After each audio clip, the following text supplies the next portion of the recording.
Matilde sedeva sulla sua poltrona. Tutte le sere amava accoccolarsi in quel suo angolo, pensare e ripensare agli anni volati via. Non ripiangeva nulla, li aveva vissuti intensamente. La vita le aveva regalato 1000 emozioni. Li riviveva ogni giorno con i suoi pensieri. Anno dopo anno ne erano arrivati 85. Non li sentiva dentro. Ripensava alla sua fanciullezza, al periodo della Grande Guerra, alle privazioni sofferte, al sorriso della sua mamma, i giorni di trepidante attesa del ritorno del papà. I suoi occhi color nocciola si accendevano tutte le volte verso quei lontani luoghi, con la grande famiglia, con la mamma, che raccontava alle 4 sorelline tante belle storie che lei stessa inventava di volta in volta. La loro casa era sempre piena di candele, disseminate ovunque, le stesse che lei adesso aveva nella sua casetta. Matilde sospirò, passandosi la mano rugosa sulla chioma imbiancata dal tempo, ma ancora fluente.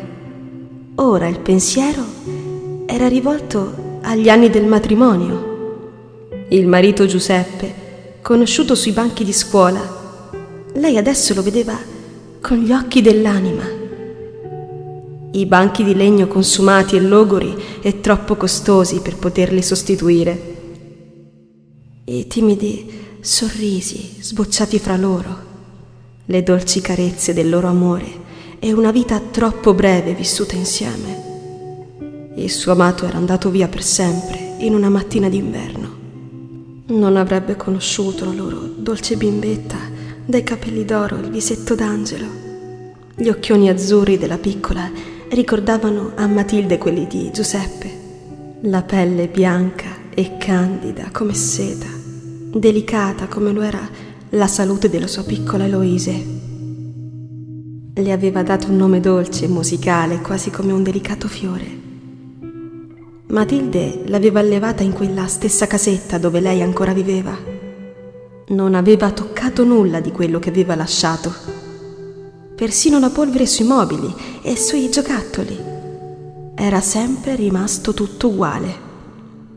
Il cavallino a dondolo, amato dalla sua Eloise, era rimasto dove lei lo aveva lasciato. Le orecchie tirate in giù, cosa che lei faceva sempre.